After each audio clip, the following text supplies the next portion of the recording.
कारणं नमामि विघ्नेश्वर पाद पंकजम्। गुरु ब्रह्मा गुरुर्विष्णु गुरुर्देवो महेश्वर गुरु साक्षात् परब्रह्मा तस्मै श्री गुरुवे नमः। तस्मै श्री गुरुवे नमः।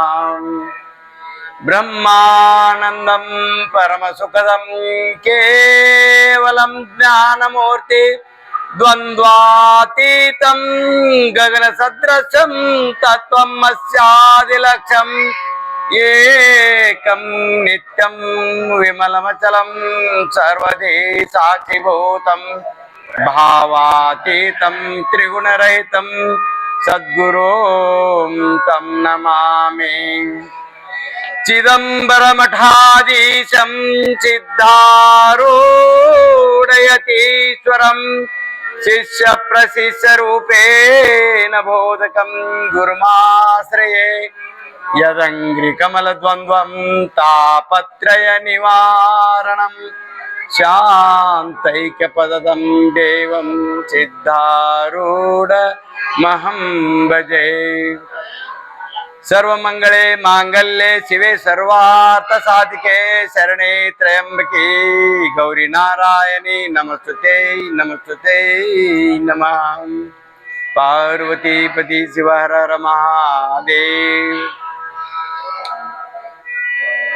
ಯಾವ ಪ್ರವಚನ ಆರಂಭ ಕಾಲದಲ್ಲಿ ಜಗದಾದಿದೇವ ಜಗದ್ಗುರು ಜಗದ್ವಂದಿತ ಜಗತ್ಪೂಜಿತ ಸದ್ಗುರು ಶ್ರೀ ಸಿದ್ಧಾರೂಢರನ್ನು ಹೃದಯ ಮಂದಿರದಲ್ಲಿ ಸ್ಥಿರೀಕರಿಸಿ ತತ್ಸ್ವರೂಪಿ ಶ್ರೀ ಗುರುನಾಥಾರೂಢರ ಪಾದಾರವಿಂದಗಳಲ್ಲಿ ನಮಸ್ಕರಿಸಿ ಕ್ಷೇತ್ರಾದಿ ದೇವತೆಯಾದ ಶ್ರೀ ಮಲ್ಲಯ್ಯಪ್ಪ ಅವರ ಪಾದಾರವಿಂದಗಳಲ್ಲಿ ಪೊಡಮಟ್ಟು ಇಂತಹ ಸತ್ಸಂಗ ಕಾರ್ಯಕ್ರಮಗಳನ್ನು ಈ ಬ್ಯಾಹಟ್ಟಿಯ ಶ್ರೀ ಮಲ್ಲಯ್ಯಜ್ಜನವರ ಮಠದಲ್ಲಿ ಪಾರಂಪರಿಕವಾಗಿ ನಡೆದು ಬರಲು ದಾರಿದೀಪವಾಗಿರುವ ಈ ಓಣಿಯ ಸರ್ವ ಹಿರಿಯ ಗುರುಗಳಿಗೆ ಗುರು ಹಿರಿಯರಿಗೆ ಎಲ್ಲರಿಗೂ ನಮ್ಮ ಹೃದಯಪೂರ್ವಕ ನಮನಗಳನ್ನು ಅರ್ಪಿಸುತ್ತಾ ಇವತ್ತಿನ ಈ ವರ್ಷದ ಈ ಕಾರ್ಯಕ್ರಮದಲ್ಲಿ ಭಾಗಿಯಾಗಿ ಸೇವೆ ಸಲ್ಲಿಸುತ್ತಿರುವ ಈ ಪುರಾಣವನ್ನು ಶ್ರವಣ ಮಾಡುತ್ತಿರುವ ಸರ್ವರಿಗೂ ವಂದಿಸಿ ಇವತ್ತಿನ ಈ ಪ್ರವಚನ ಕಾರ್ಯಕ್ರಮವನ್ನು ಪ್ರಾರಂಭ ಮಾಡುವಂತವರಾಗೋಣ. ಆದವು ಪುರಾಣ ಆರಂಭ ಕಾಲದಲ್ಲಿ ಜಗತ್ ಕಲ್ಯಾಣ ಹಿತ ಚಿಂತಕರಾದ ಶ್ರೀ ಚಿದಾನಂದ ಅವಧೂತ ವಿರಚಿತ ಪಾರ್ವತಿ ಮಹಾತ್ಮೆಯು ಸದ್ಗುರುವಿನ ಪಾದಾರವಿಂದಗಳಲ್ಲಿ ಸಮರ್ಪಣಾ. ಗುರು ಸಂಪ್ರದಾಯ ಅನ್ಕೊಂತ ಬಂದಿ ನಾವು. ಗುರುವಿನ ಮಹತ್ವ, ಗುರು ಕರುಣೆ, ಗುರು ಪ್ರೇರಣೆ, ಗುರು ಕಟಾಕ್ಷ, ಗುರು ಸಂಪ್ರೀತಿ ಇವೆಲ್ಲಾನು ಪಡೆದಾಗ ಮಾತ್ರ ಗುರುವಿನ ಒಲುಮೆ ನಮ್ಮ ಮೇಲೆ ಆಗ್ತೈತಿ ಅಂತ ಒಂದು ಭಾವನೆ. ಹಂಗಾರೆ ಆ ಗುರು ಸ್ಥಾನಕ್ಕ ಗುರುಗಳೇ ಅಂತವ್ರು ಇರ್ತಾರ. ಸ್ವಲ್ಪ ಆ ಗುರುವಿನ ಮಹಿಮೆಯನ್ನ ತಿಳ್ಕೊಂಡು ಮುಂದೆ ಹೋಗುವಂತವ್ರು ಆಗೋಣ. ಸುಮಾರು ಬಹಳ ದಿವಸದಿಂದ ಮೊದಲ ಹಿಂಗೆಲ್ಲ ಪ್ರೈಮರಿ ಸ್ಕೂಲು ಹೈಸ್ಕೂಲು ಕಾಲೇಜ್ ಇರಲಿಲ್ಲ. ಋಷಿ ಮುನಿಗಳ ಕಡೆ ಇಲ್ಲ ಗುರುಗಳ ಕಡೆ ಕೆಲವು ಮಂದಿ ಶ್ರದ್ಧೆಯಿಂದ ಹೋಗಿ ಭಕ್ತಿಯಿಂದ ಸೇವೆ ಸಲ್ಲಿಸಿ ಗುರು ಕಟಾಕ್ಷಕ್ಕೆ ಪಾತ್ರರಾಗ್ತಿದ್ರು. ಹಂಗ ಅಲ್ಲಿ ಒಂದು ಉತ್ತರ ಹಿಂದೂಸ್ತಾನದೊಳಗ ಒಂದು ಗುರು ಕುಟೀರ ಇತ್ತು.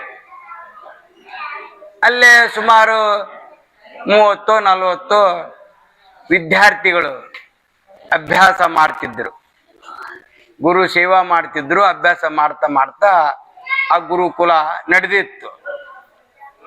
ಏನೋ ವಿಧಿವಶಾತ್ ಏನಾಯ್ತು, ಸ್ವಲ್ಪ ಬರಗಾಲ ಬಿತ್ತೇನೋ, ಅಲ್ಲೇ ಮಳೆಗಾಲ ಹೋಗಿತ್ತು. ಇವರು ಮುಂಜಾನೆ ಹೋಗಿ ಭಿಕ್ಷಾ ಬೇಡ್ಕೊಂಡ್ಬರ್ಬೇಕು, ಅದರಿಂದ ಆಶ್ರಮ ನಡಿಬೇಕು. ಮತ್ತೆ ಬರಗಾಲ ಬಿದ್ದಾಗ ಭಿಕ್ಷಾ ಕಡಿಮೆ ಆಗ್ತಾ ಆಗ್ತಾ ಆಗ್ತಾ ಕ್ರಮೇಣ ಗುರುಕುಲಕ್ಕೆ ತೊಂದರೆ ಆಗಾಕತ್ತಿ. ಗುರುಗಳು ಆಲೋಚನೆ ಮಾಡಿದ್ರು, ನೋಡ್ರಿಪ್ಪ, ಇಷ್ಟು ದಿವಸ ಯೋಗ ಯೋಗ ನೀವು ಬಂದಿಲ್ಲಿ ಅಭ್ಯಾಸ ಮಾಡಕತ್ತಿದ್ರಿ, ಅಭ್ಯಾಸ ಮಾಡಿದ್ರಿ, ಪರಿಸ್ಥಿತಿ ಸ್ವಲ್ಪ ಕೈ ಮೀರಿ ಹೋಗುವಂತ ಪರಿಸ್ಥಿತಿ ಐತಿ. ಈ ಗುರುಕುಲವನ್ನ ಇನ್ನು ಮುಂದುವರ್ಸಕ ಸಾಧ್ಯ ಆಗ್ಲಿಕ್ಕಿಲ್ಲ. ನನಗೂ ವಯಸ್ಸಾಗ್ತಾ ಬಂತು. ನಾನು ಹಿಮಾಲಯ ಕಡೆ ಪ್ರಯಾಣ ಬೆಳೆಸ್ತೇನೆ. ಇಲ್ಲಿವರೆಗೆ ನೀವೇನು ಆಶ್ರಮದಾಗ ಏನೇನೋ ಕೂಡಿಟ್ಟಿರಲ್ಲ, ನೀವು ಸ್ವಲ್ಪ ನಿಮ್ಮ ವಿದ್ಯಾಭ್ಯಾಸ ಕಲ್ಕೊಂಡಿರಿ. ನಿಮ್ಮ ಸ್ಥಳಕ್ಕೆ ಹೋಗಿ ಎಷ್ಟು ಕಲ್ತೀರಿ ಅದರಿಂದ ನಿಮ್ಮ ಉಪಜೀವನಾರ ಮಾಡ್ರಿ, ಇಲ್ಲ ಸಾಧನೆಯನ್ನಾರ ಮಾಡ್ರಿ. ನಿಮಗೆ ಏನೇನು ಬೇಕು ಆಶ್ರಮದಾಗಿನ ಸಾಮಗ್ರಿಗಳನ್ನ ತಗೊಂಡು ನೀವು ಹೋಗುವಂಥವ್ರಾಗ್ರಿ. ನಾನು ಇನ್ನ ಆ ಕಡೆ ಹೋಗ್ತೇನೆ ಹಿಮಾಲಯದ ಕಡೆ ಅಂತ ಹೇಳಿದ್ರು. ವಿದ್ಯಾರ್ಥಿಗಳು ಜಾಣರಾದವ್ರು ಏನೇನು ಬೇಕು, ಕೆಲವು ಮಂದಿ ಬುಕ್ ತೊಗೊಂಡ್ರು, ಕೆಲವು ಮಂದಿ ತಂಬೂರಿ ಪಿಟೀಲ್ ತೊಗೊಂಡ್ರು, ಕೆಲವು ಮಂದಿ ಡಗ್ಗ ತಬಲಾ ತೊಗೊಂಡ್ರು, ಏನೇನೋ ತಮಗೆ ಬೇಕಾದ ವಸ್ತುಗಳನ್ನ ತಗೊಂಡು ತಮ್ಮ ದಾರಿ ಹಿಡಿದ್ರು. ಅಲ್ಲೊಬ್ಬವ ಇಲ್ಲಿ ಸಿದ್ದಾವಡ್ರ ಬೋಳ್ಯಾ ಭಕ್ತ ಅಂತಿದ್ದ. ಹಂಗ ಆ ಆಶ್ರಮದಾಗ ಬಹಳ ಮುಗ್ಧವಾದಂತ ಒಬ್ಬ ಬಾಲಕ ಇದ್ದ. ಅವೇನು ತಗೊಳಕ್ಕೂ ಹೋಗ್ಲಿಲ್ಲ, ಗುರುಗಳನ್ನ ಕೇಳಾಕ ಹೋಗ್ಲಿಲ್ಲ, ಸುಮ್ಮನೆ ಇದ್ದ.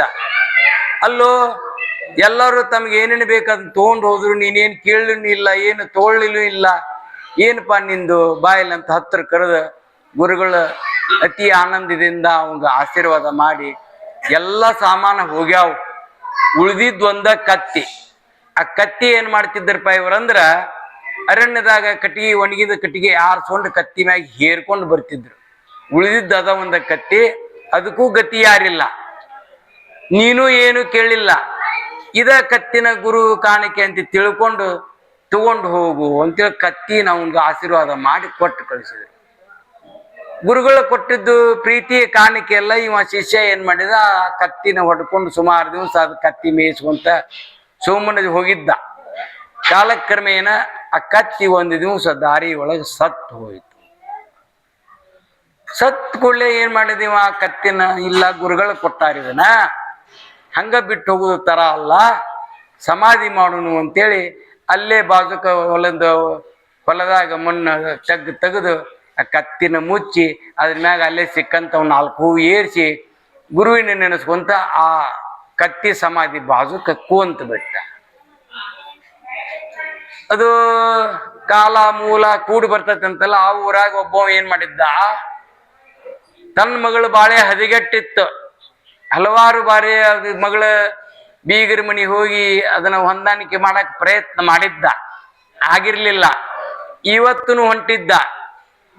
ಇವೇನ್ ಮಾಡಿದ, ಇಲ್ಲಿ ಯಾರೋ ಸಾಧುಗಳು ಕುಂತಾರ, ಇಲ್ಲೊಂದು ಏನೋ ಗುಡ್ಡ ಹಾಕ್ಯಾರ, ಇಲ್ಲಿ ಏನೋ ಮಹತ್ವ ಇರಬಹುದು, ತಪಸ್ಸಿ ಕುಂತಾರೇನೋ ಅಂತೇಳಿ ಅವನೇನ್ ಮಾತಾಡ್ತಿಲ್ಲ.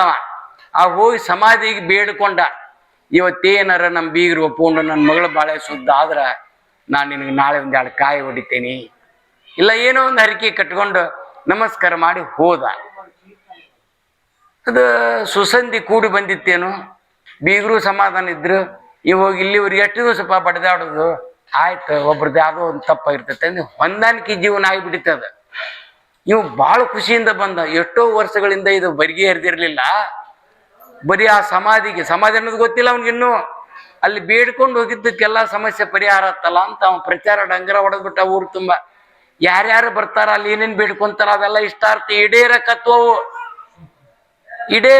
ಅದೇನಾಯ್ತಪ್ಪ ಅಂದ್ರೆ ಕ್ರಮೇಣ ಕಾಲಕ್ರಮೇಣ ಅಲ್ಲಿ ಆ ಸಮಾಧಿ ಇರುವಂತ ಹೊಲದವ್ರದ್ದು ಜಮೀನು ಖರೀದಿ ಇಟ್ಕೊಂಡು ಅಲ್ಲೊಂದು ಸಣ್ಣ ಕುಟೀರ ಸ್ಥಾಪಿಸಿದ್ರು. ಆ ಕುಟೀರ ಮುಂದೊಂದು ಮಠ ಆಗಿ ಪರಿಣಾಮ ಆತು.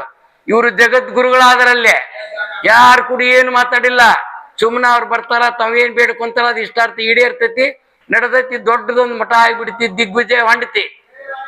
ಸುಮಾರು ಇದು ಏನು ಇವ್ರು ಹಿಮಾಲಯಕ್ಕೆ ಹೋಗಿದ್ದಾರಲ್ಲ ಗುರುಗಳು, ಅಲ್ಲಿವರೆಗೂ ಸುದ್ದಿ ಹೋಗ್ತಿದ್ರು, ಇಂಥ ಒಬ್ಬ ತಪಸ್ವಿ ಬಂದನ, ಮಹಾನ್ ತಪಸ್ವಿ ಇಂತಲ್ಲಿ ಕುಂತಾನ, ಹಿಂಗಾಗೈತಿ. ಅವ್ ಹೇಳಿದ್ದು ಹುಸಿ ಇಲ್ಲ, ಅವೇನು ಮಾತಾಡೇ ಇಲ್ಲ. ಅವ ಫಲ ಕೊಟ್ರ ಎಲ್ಲ ಯಶಸ್ವಿನ ಅಂತೇಳಿ ಹೋತು ಸುದ್ದಿ. ಅವ ಗುರುಗಳು ಹಿಮಾಲಯ ಬಿಟ್ಟು ಹೊಳ್ಳಿ ಬಂದು ಎಂತ ಮಹಾಪುರುಷ ಇರಬಹುದು, ಅವನು ದರ್ಶನ ಮಾಡಿಕೊಂಡು ನಾನು ಸ್ವಲ್ಪ ಭಾಗ್ಯಶಾಲಿ ಆದರಾಯ್ತು ಅಂತೇಳಿ ವಾಪಸ್ ಬಂದ್ರು. ಅವಾಗ ನೋಡ್ಬೇಕು, ವಿಜೃಂಭಣೆ, ಬೆಳ್ಳಿ ಪಲ್ಲಕ್ಕಿ ಮಾಡ್ಯಾರ, ಬಾಗಿಲು ಮುಂದೆ ತೇರೈತಿ, 3 ಅಂತಸ್ತಿಂದ ಬಿಲ್ಡಿಂಗ್ ಕಟ್ಟ್ಯಾರ, 100 ಮಂದಿ ಭಕ್ತರದಾರ. ಏನ್ ಇವನು ಆರ್ಭಟ ವೈಭವ ನೋಡಿ ಆನಂದ ಆತ್. ಯಾರು ಇರ್ಬಹುದು ಅಂತ ಒಳಗೆ ಬಂದ, ತನ್ನ ಶಿಷ್ಯನ ನೋಡಿ ಬೆರಗಾಗಿ ನಿಂತ.